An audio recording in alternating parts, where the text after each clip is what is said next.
Bienvenue sur Africa 24 pour cette nouvelle édition du Non-Stop Info.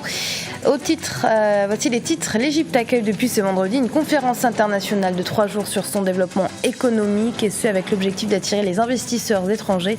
80 pays et une vingtaine d'organisations internationales sont attendus. Au Nigeria, à seulement quelques jours de l'élection présidentielle, certains citoyens n'ont toujours pas reçu leur carte d'électeur. Les détails dans cette édition. Et puis les pays africains face à la chute du prix des matières premières, les stratégies envisagées jusqu'à maintenant par certains pays pour équilibrer les finances et ne pas pâtir de cette chute n'ont pas été gagnantes. Mais tout d'abord, avant de développer ces titres, sachez qu'en Tunisie, Nida Tounes, le parti vainqueur des dernières élections législatives et fondé par l'actuel chef de l'État Béji Caïd Essebsi, vit des heures sombres. Près de 60 députés ont en effet déclaré qu'ils ne reconnaissaient plus l'actuel comité exécutif du parti et ont d'ailleurs appelé à un congrès national dès ce samedi. L'Égypte accueille depuis ce vendredi une conférence internationale de 3 jours sur son développement économique, baisse du tourisme, fuite des investisseurs, hausse du chômage. Depuis la destitution de Hosni Moubarak, l'économie égyptienne est en berne. Ce forum, auquel participent 80 pays et une vingtaine d'organisations internationales, vise à attirer de nouveaux investissements dans le pays. Jean-Célestin Edjangué, Aminata Diak. C'est à Sharm el-Sheikh, la célèbre station balnéaire sur la mer Rouge, que 80 pays et une vingtaine d'organisations internationales sont réunis depuis ce vendredi pour une conférence internationale autour du développement économique de l'Égypte. Une rencontre qui, aux yeux de nombreux observateurs, a plusieurs intérêts pour le pays des pharaons. Cette conférence a lieu dans un contexte régional particulier. Sachant que maintenant, au niveau irakien, l'armée irakienne gagne du terrain sur Daesh. En Libye, il y a des négociations qui ont lieu au Maroc entre les factions rivales à l'est et de l'ouest.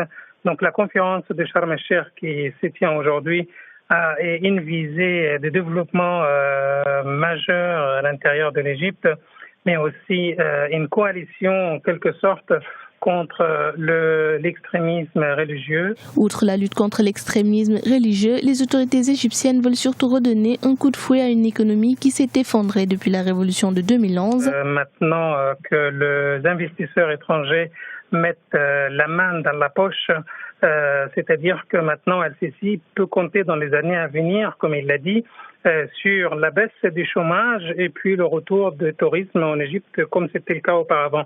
Cela revient à dire qu'il y a quand même de gros investisseurs régionaux comme l'Arabie Saoudite, le Koweït ou l'Émirat qui, à eux trois, donnent environ 30 milliards de dollars promis à Sharm el-Sheikh aujourd'hui. La croissance recule. Le taux de chômage des jeunes atteint 13,5% en 2013 contre 9% en 2010. L'instabilité politique perdure, repoussant le retour des investisseurs étrangers.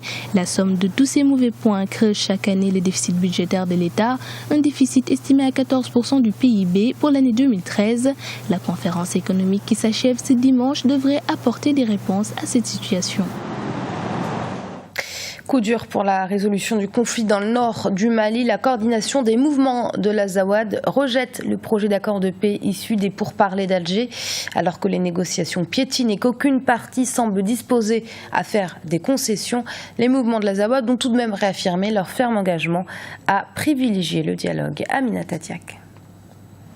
Au Mali, la coordination des mouvements de l'Azawad a annoncé qu'elle ne paraphera pas en l'état actuel le projet de texte d'accord issu de la 5e série des négociations d'Alger du 1er mars 2015. En effet, le groupe armé avait demandé un délai raisonnable en vue de consulter les populations qu'elle représente avant toute signature de l'accord.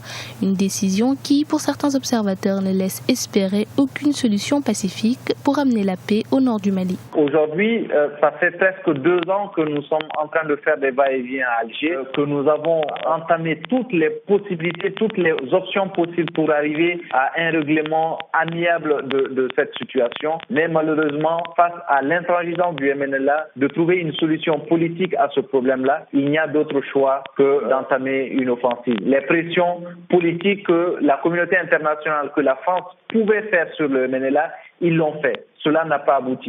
Les pressions que les populations elles-mêmes pouvaient faire sur le MNLA ont été épuisées. Aujourd'hui, il n'y a pas d'autre option que de déclarer la guerre au MNLA pour que enfin nous puissions trouver une solution à ce problème-là. L'analyste politique soutient également que le MNLA constitue un obstacle pour rétablir définitivement l'ordre dans la région, en proie à plusieurs groupes armés.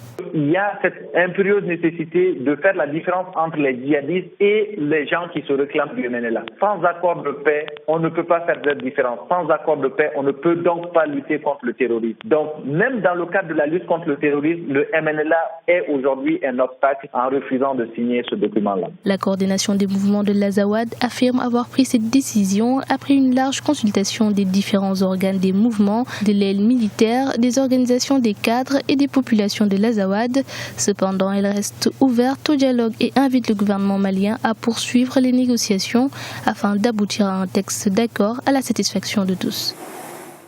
Et dans le reste de l'actualité, les anciens du régime du président burkinabé Blaise Compaoré pourraient bien revenir sur le devant de la scène politique et pour cause, certains d'entre eux ne cachent plus leur ambition présidentielle. C'est le cas par exemple de Djibril Bassolé, l'ancien chef de la diplomatie, ou encore de 2 autres colonels. À noter que les élections présidentielles et législatives du Burkina Faso sont prévues pour le mois d'octobre. Elles doivent mettre fin à la période de transition qui prévaut depuis la destitution de Blaise Compaoré. Au Nigeria, la distribution des cartes d'électeurs prend fin le 22 mars, en théorie, et puisque certaines cartes restent toujours introuvables, un problème de taille à quelques jours du premier tour de l'élection présidentielle et qui fait craindre aux électeurs de se voir privés de leurs droits civiques. Reportage de notre correspondante au Nigeria, Afolake Oyenloye. Dernière ligne droite pour la distribution des cartes d'électeurs en vue de la présidentielle du 28 mars au Nigeria. L'opération prendra fin le 22 mars. À 2 semaines des scrutins, certains électeurs expriment leur scepticisme puisqu'ils ne sont pas encore en possession de leurs documents. Ceux d'entre eux qui n'ont pas retrouvé leurs cartes sont invités à remplir un formulaire. La commission électorale indépendante tente ainsi de les rassurer. La foule a vraiment diminué. Il y a des gens dont les empreintes ont été prises, mais leur carte n'est pas prête. Alors nous leur faisons remplir un formulaire que nous transmettons au département ICT.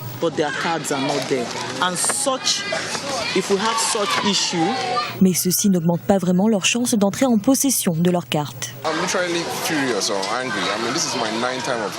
Je suis furieux, c'est mon 9e passage ici. La dernière fois que je suis venu, il y a environ 3 semaines, on m'a dit qu'on n'avait pas trouvé mon procès-verbal. J'ai vérifié le registre et on m'a donné un formulaire à remplir. Cela fait 3 semaines maintenant et ils ne peuvent toujours pas trouver mon procès-verbal. Ce qui signifie qu'il n'y a aucune chance pour moi de voter lors des élections.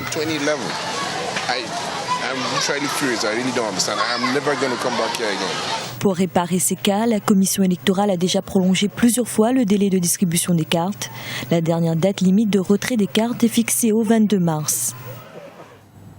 La récente chute des cours des matières premières a plongé certains pays du continent dans une période plutôt délicate, très dépendant de leur sous-sol. Pour ressentir au minimum les pertes liées à cette chute des cours, ils ont augmenté les taxes, une mauvaise stratégie qui n'a pour l'instant pas eu l'effet escompté. Pire encore, elle a fait fuir les investisseurs. Amina Tatiak. En Afrique, la chute des cours des matières premières met le continent sous pression. Malgré un sous-sol riche en ressources minières, la conjoncture actuelle contraint les entreprises à se retirer d'Afrique en raison des coûts de production trop élevés et l'augmentation des impôts dans plusieurs pays. En exemple, la récente décision du gouvernement zambien de multiplier quasiment par 3 ses taxes sur l'extraction du cuivre qui représente 70% des revenus d'exportation du pays. Une décision qui, pour certains spécialistes, est prise au pire moment, risquant de faire fuir les investisseurs. Une analyse qu'admet la ministre zambienne du Commerce et de l'Industrie. Ce n'est pas le bon moment. Le prix du cuivre est à son plus bas niveau. C'est pourquoi le président Edgar Lungu a dit que nous étions prêts à nous asseoir et à discuter avec les compagnies minières. Pour certains analystes, il est normal que les pays africains essaient de tirer profit de l'exploitation de leurs ressources naturelles, même si la conjoncture n'y est pas favorable. De mon point de vue, un État ne peut aller chercher des impôts que là où il peut les avoir. Donc, à l'heure actuelle, qu'est-ce qui se passe? Il se passe un phénomène qu'il ne faut pas que nous oublions.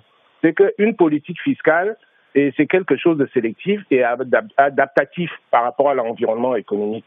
Donc, dès cet instant-là, le fait que les États africains veuillent augmenter les taxes sur les investissements ne me paraît pas quelque chose de négatif. Tout simplement pourquoi nous savons aujourd'hui que l'Afrique est le continent dans lequel vous avez les États qui tirent le moins de revenus des différentes exploitations. Il faudrait quand même que les firmes multinationales qui viennent exploiter les matières premières en Afrique payent au juste prix en termes d'impôts leurs exploitations qui se passent en Afrique. Au regard de la situation actuelle, plusieurs économistes s'accordent sur la nécessité pour les gouvernements africains de prendre des décisions qui devraient s'inscrire dans le contexte de la chute des prix des matières premières. Ils sont nombreux à revoir leur politique d'exploitation des matières premières pour ne pas accélérer le déclin des compagnies minières et maintenir les apports des investisseurs. C'était le journal de la rédaction. Merci de l'avoir suivi. Restez sur Africa 24. Dans un instant, une nouvelle édition de l'actualité.